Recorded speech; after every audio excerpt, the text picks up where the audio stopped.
생명의 주관자이신 하나님, 어제도 주님의 말씀을 온전히 지켜내지 못한 우리에게 새 호흡을 불어넣어 주시고 다시 하루를 살게 하시니 감사합니다. 우리에게 주어진 이 시간을 소중히 여기고 의미 있게 사용하는 하루가 되기를 원합니다.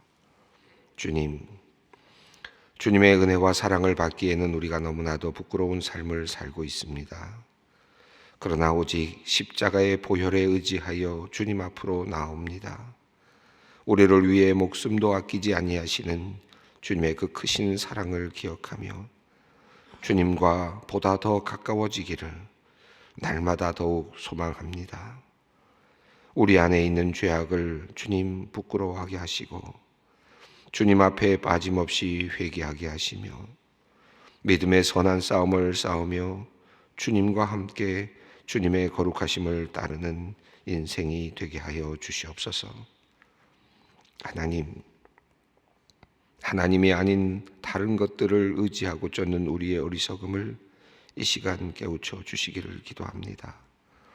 입술로는 하나님이 생수의 근원이시라 고백하면서도 실제 삶에서는 터진 웅덩이에서 물을 깃고 그 웅덩이를 의지하며 살아갈 때가 많습니다. 주님이 이토록 어리석은 우리들입니다. 이제는 어리석은 삶에서 돌이켜 하나님의 구원의 샘에서 나는 생수를 마시기 원합니다. 모든 목마른 자애들에게 허락된 샘, 가진 것이 없어서 마실 수 있는 샘, 마르지 않을까 부족하지 않을까 염려하지 않아도 되는 영원한 구원의 샘, 그 샘을 그 은혜를 누리기를 원합니다. 매일같이 그 샘에서 영혼의 갈증을 해결하게 하시고 또 다른 누군가를 그 샘으로 인도하는 축복의 인생이 되게 하여 주시옵소서. 구원자이신 하나님, 이 시대를 바르게 이끌어갈 소망과 지혜는 오직 하나님께 있음을 믿음으로 고백합니다. 이 땅의 모든 믿는 사람들이 인생의 모든 문제 앞에서 가장 먼저 하나님께 물으며 하늘의 지혜를 구하는 자세로 살아가기를 원합니다. 삶의 중요한 순간마다 하나님 앞에 무릎을 꿇었던 다윗 기억합니다. 주님, 우리가 다윗의 겸손과 순종을 배우게 하여 주시옵소서. 우리들의 자녀들에게 무엇을 가르쳐야 할지, 어떤 삶을 모델로 모범으로 보여줘야 할지 참으로 혼돈스러운 세대입니다.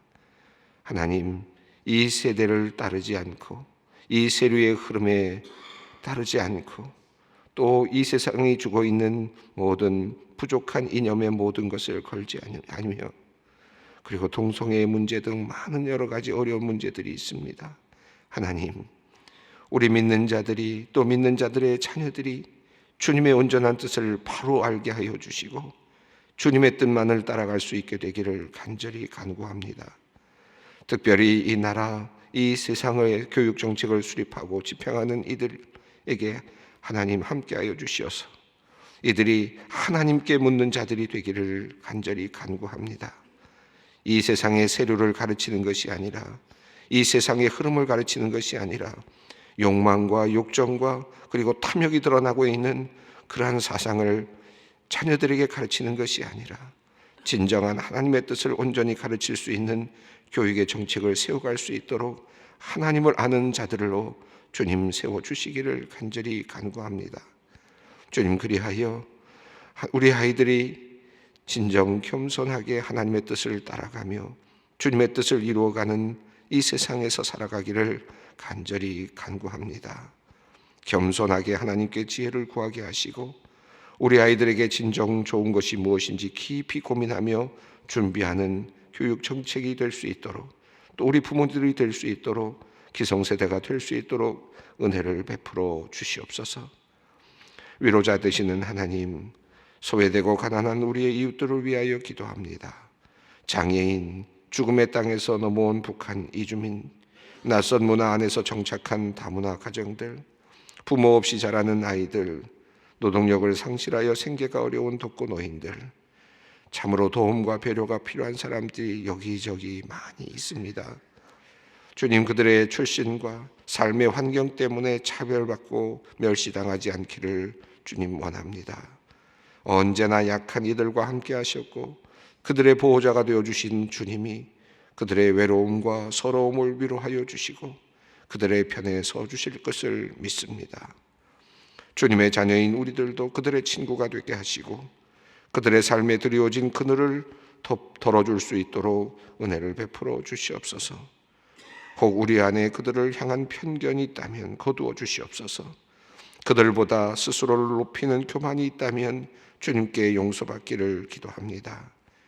주님, 자격이 없는 우리가 주님께 받아온 사랑을 기억하며 주님이 우리에게 허락하신 것들을 가난하고 약한 이들과 함께 나누며 살게 하여 주시옵소서.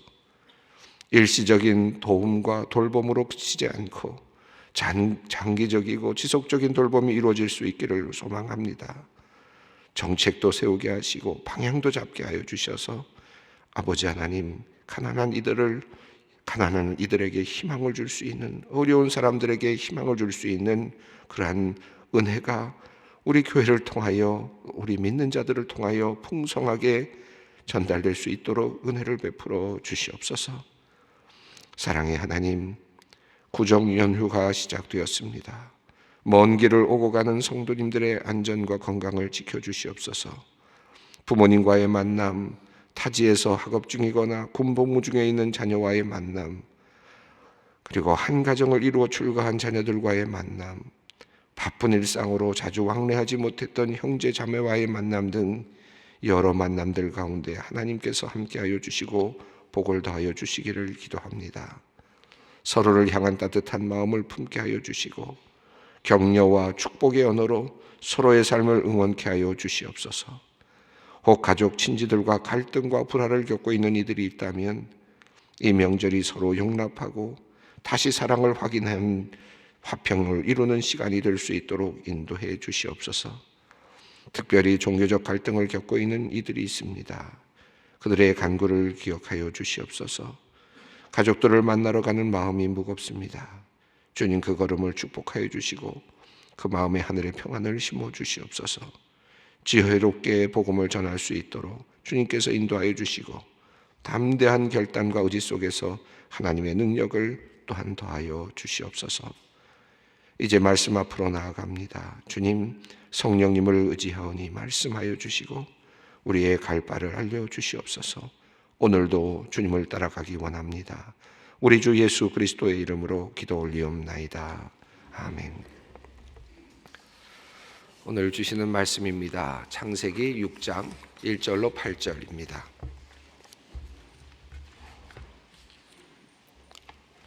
창세기 6장 1절로 8절 말씀 함께 봉독하겠습니다. 사람이 땅 위에 번성하기 시작할 때에 그들에게서 딸들이 나니 하나님의 아들들이 사람의 딸들의 아름다움을 보고 자기들이 좋아하는 모든 여자를 아내로 삼는지라. 여호와께서 이르시되 나의 영이 영원히 사람과 함께하지 아니하리니 이는 그들이 육신이 됨이라. 그러나 그들의 날은 120년이 되리라 하시니라. 당시에 땅에는 네피림이 있었고 그 후에도 하나님의 아들들이 사람의 딸들에게로 들어와 자식을 낳았으니 그들은 용사라 고대의 명성이 있는 사람들이었더라.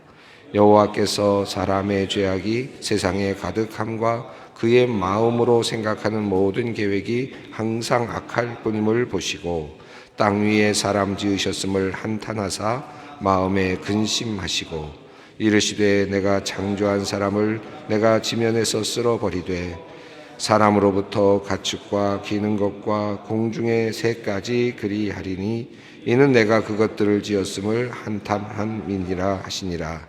그러나 노아는 여호와께 은혜를 입었더라. 아멘. 오늘 읽은 말씀 창세기 6장의 말씀은 이제 가인의 계보와 그리고 아담의 계보를 나누어서 설명하고 있었던 그 이야기가 끝나고 이제 새로운 이야기, 어쩌면 부차적이면서도 부연 설명과 같은 이야기로 이어지고 있습니다. 그리고 이 이야기가 자연스럽게 이제 노아의 이야기로 연결되고 있는 것을 볼 수 있습니다. 여기서 이 본문이 사실은 굉장히 어렵고 또 한편으로는 우리가 해석하기도 좀 어렵고 한편으로는 또 이해하기도 쉽지 않은 부분들이 좀 있습니다. 이 부분을 읽으면서 조금 이제 어려움을 겪는 분들이 사실 많이 있는 것 같습니다. 이 본문은 이제 사람의 아들들이라고 하는 이제 표현이 나왔는데 아담의 아들들이죠. 아담의 계보를 쭉 연결해서 우리가 지난번에 보았는데 이어서 나오는 본문인데 조금 혼란스러워지는 본문이기 때문입니다. 1절 한번 먼저 읽어보겠습니다. 사람이 땅 위에 번성하기 시작할 때에 그들에게서 딸들이 나니. 이 이야기가 이제 조금 방향을 틀면서 지금까지는 아들들에 대한 이야기가 나왔는데요. 이 다음부터 6장에서는 딸에 대한 이야기가 나왔습니다.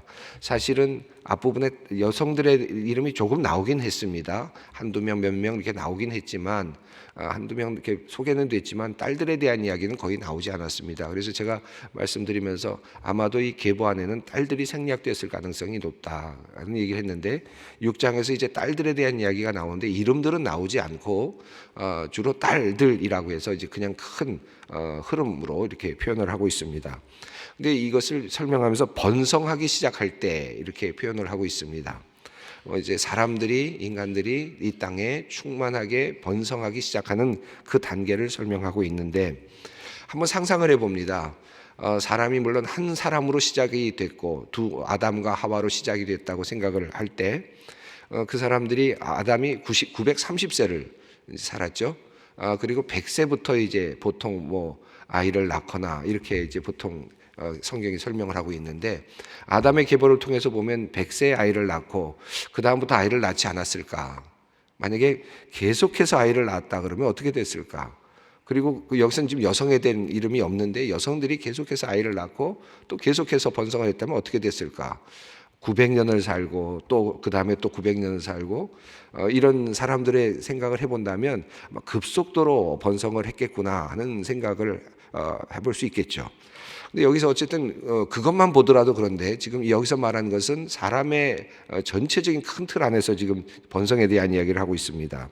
그래서 이제 1장은 이렇게 시작됩니다. 아담이 땅 위에 번성하기 시작할 때 이게 사람이라는 말을 다른 말로 표현하면 아담이잖아요. 그러니까 히브리어로 보면 이제 조금 더 이제 분명하고 또 한편으로는 이 본문이 조금 헷갈리는 본문이 됩니다. 왜냐하면 우리가 볼 때는 2절을 먼저 읽어보겠습니다. 하나님의 아들들이 사람의 딸들의 아름다움을 보고 자기들이 좋아하는 모든 여자를 아내로 삼는지라.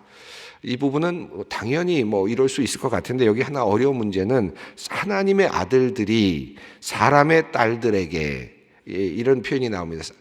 하나님의 아들은 누구고 사람의 딸들은 누굴까?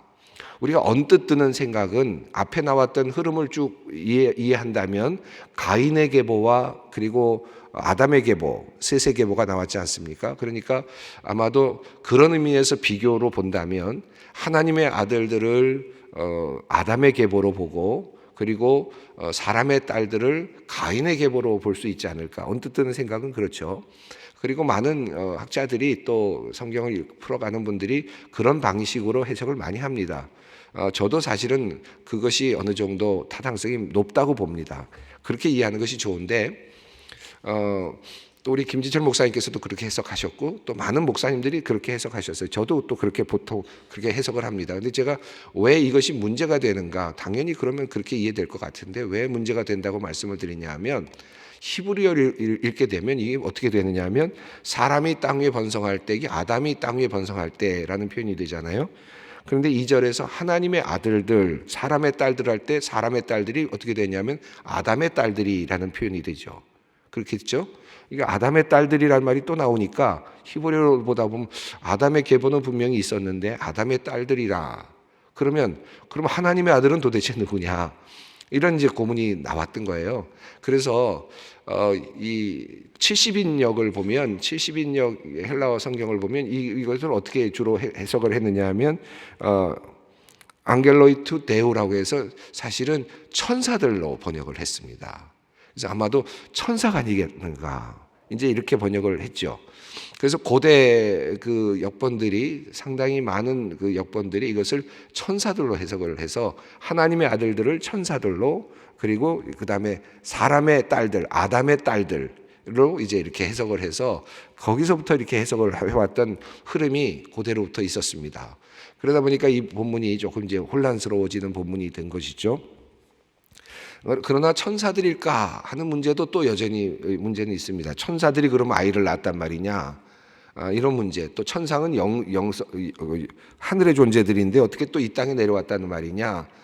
그렇다면 하나님의 인간 창조는 그렇다면 어떤 의미가 있는 것이냐는 많은 문제가 사실은 또 있습니다.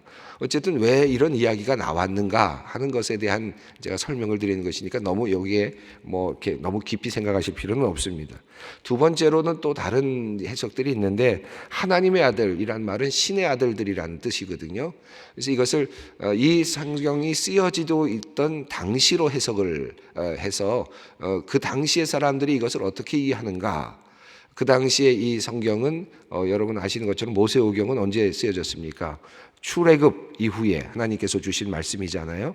그렇게 봤을 때 출애굽 당시에 고대 근동에서의 출애굽 시기에 고대 근동에서 신의 아들들이라는 개념은, 특히 이집트나 근동에서는 신의 아들들은 누구입니까? 왕족들, 힘 있는 자들, 이런 자들이죠. 그런 의미에서 본다면 이제 힘 있는 어떤 정치 세력들, 왕들, 이런 왕들이 그냥 하나님의 자녀들, 아담의 자손들을 무차별적으로 데려다가 아이를 낳게 하고, 그러면서 계속적으로 뭐랄까 번성하게 했다라는 의미로도 이해를 하기도 합니다. 많은 이해는 아니지만 그렇게 이해를 하기도 합니다. 그래서 이 두 가지 여러 가지 학설들이 좀 있는데, 그러나 중요한 것은 지금 하나님의 아들들, 사람의 딸들이라고 하는 구별이 되어 있다는 것은 분명합니다. 이걸 어떻게 볼 것이냐. 그럼에도 불구하고 많은 학자들은 이 부분을 아무래도 앞에 나오는 것과 연결해서 본다면 아마도 여기서는 아담의 자손, 아담의 딸이라는 개념 자체가 사람의 딸, 그리고 하나님 편에 서 있는 존재와 그리고 하나님 편에 서 있지 않는 존재의 구별로 의미를 그렇게 두고 앞의 흐름과는 좀 다르게 새롭게 표현한 양식으로 볼 수 있지 않을까, 그렇게 이해를 하는 것이죠. 그렇게 본다면 앞서 말씀드린 것처럼 우리 많은 분들이 해석하는 것처럼 하나님의 아들들은 아담의 계보를 따르고 있는 선택된 백성들로 이해할 수 있겠고, 그리고 사람의 딸들은 하나님의로부터 떠난 사람들, 떠난 백성들로 이해할 수 있을 것 같습니다. 제가 지난번에 조금 뜬금없이 뭐라 그럴까요? 사람들에 대한 이야기를 하면서 말씀을 드리기를, 진화론과 또 창조론을 또 이해하면서 과학적인 생물학적인 관계들을, 과학적인 그 데이터들을 가지고 이 창세기를 설명하려고 하는 분들에 대한 이야기를 조금 드렸습니다만은, 그분들은 이 문제를 어떻게 해석을 하느냐 하면, 지난번 말씀드린 것처럼 이제 하나님 인간의 탄생에서 하나님께서 영적인 존재로 사람을 만드시는 작업, 그 전에 인간의 어떤 비슷한 존재가 있지 않았을까라고 본다면, 그래서 호모 사피엔스 사피엔스의 등장이었다면, 그 다음에 하나님께서 호모 사피엔스 스피리투스의 등장으로 하나님께서 아담과 하와를 만드셨다고 이해를 한다면, 그 전에도 많은 인간들의 형태를 가지고 있는 하나님께서 하나님의 영으로 그들을 만드시는 그런 작업이 아닌 그런 의미의 어떤 인간이 있지 않았을까, 이제 그렇게 이해를 하는 그런 같기도 합니다. 그래서 그것이 4절에서도 이제 연결이 되는데, 그런 해석하시는 분들은 4절에 네피림이 있었고, 한번 4절도 읽어볼까요? 당시의 땅에는 네피림이 있었고 그 후에도 하나님의 아들들이 사람의 딸들에게로 들어와 자식을 낳았으니 그들은 용사라 고대의 명성이 있는 사람들이었더라. 이 본문을 이제 근거로 해서 과거에 또 어떤 그 인간의 형태를 가지고 있는 또 존재들이 있지 않았겠느냐 하는 이제 그런 이야기도 하고는 있습니다.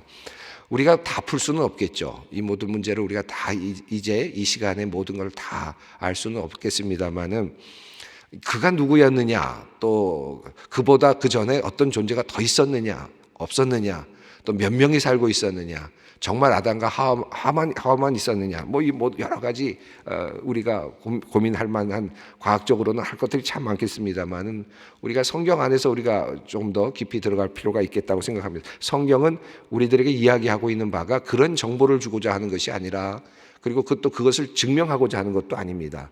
하나님께서 지금 말씀하시는 내용 속에서 중요한 테마가 있는데 그것을 우리가 찾는 것이 더 중요하겠죠.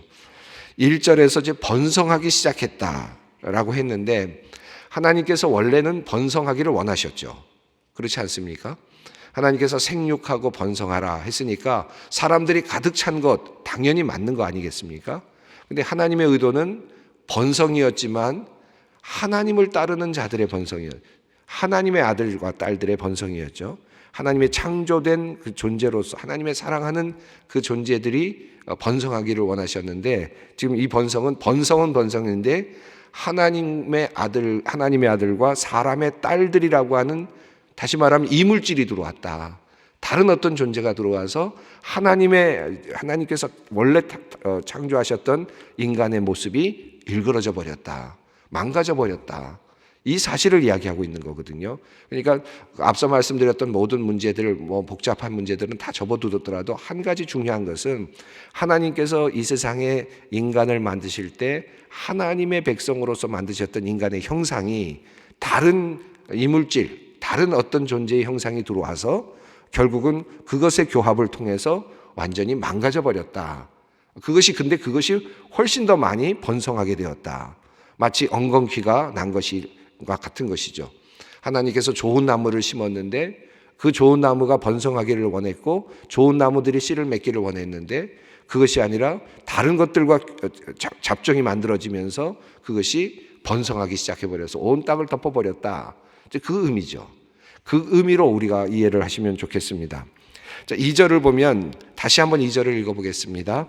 하나님의 아들들이 사람의 딸들의 아름다움을 보고 자기들이 좋아하는 모든 여자를 아내로 삼는지라. 그러니까 자기들이 보고 아내로 무조건 삼았다, 그런 뜻인데, 이 6장 2절의 말씀은 3장 6절의 말씀과 상당히 아주 그 구조가 비슷하게 이어지고 있습니다. 단어가 비슷한 단어들이 나오는데 아주 똑같은 그 어원을 가지고 있는 단어들이 나와요. 이 3장 6절에는 어떤 내용이 나왔습니까? 하와가 뭘 보죠? 선악과를 본다라는 말이 나옵니다. 보았다라는 말이 나오는, 라라는 단어의 어근을 가진 단어가 나옵니다. 보았다라는 단어가 나오고, 그 다음에 아름다웠다, 먹음직스럽다, 좋았다라는 표현이 나옵니다. 그래서 보았더니 좋더라라는 단어가 겹쳐요. 똑같이 겹치고, 또 하나 그 다음에 가졌다라는 것이, 먹었다라는 것이 같습니다. 단어가. 그러니까 우리 인간이 스스로가 선택을 한 겁니다. 자기가 보기에 좋았고, 자기가 보기에 보함직했고 멋져 보였고 스스로 결정했고, 그래서 자기가 가졌다는 거예요. 그러니까 선악과를 딸 때도 인간은 그 죄를 범했고, 그리고 또 이성을 만날 때에도, 사람을 만날 때에도 똑같은 방식으로 그들은 그렇게 만난 거죠. 그러니까 자기가 보기에 보았고 좋았고 가졌다. 자유의지죠. 그런데 여기서는 지금 하나님의 뜻을 묻는 작업은 하나도 없습니다. 그러니까 하나님의 뜻을 묻고 배우자를 선택하고 하는 과정은 전혀 나타나고 있지 않습니다. 아마 하나님께서 아담을 지으실 때 하와를 만드셨다면 하나님께서 나름대로 계획을 하실 텐데, 그런데 그 계획에 대한 물음은 전혀 없습니다. 자기가 보이기에 좋을 대로 마음껏, 그것도 여기 보면 무조건적으로, 그러니까 아주 범람한 어떤 그런 상태를 표현하고 있다고 볼 수 있겠습니다. 하나님의 아들들이 사람의 딸들의 아름다움을 보고 자기들이 좋아하는 모든 여자를 아내로 삼는지라.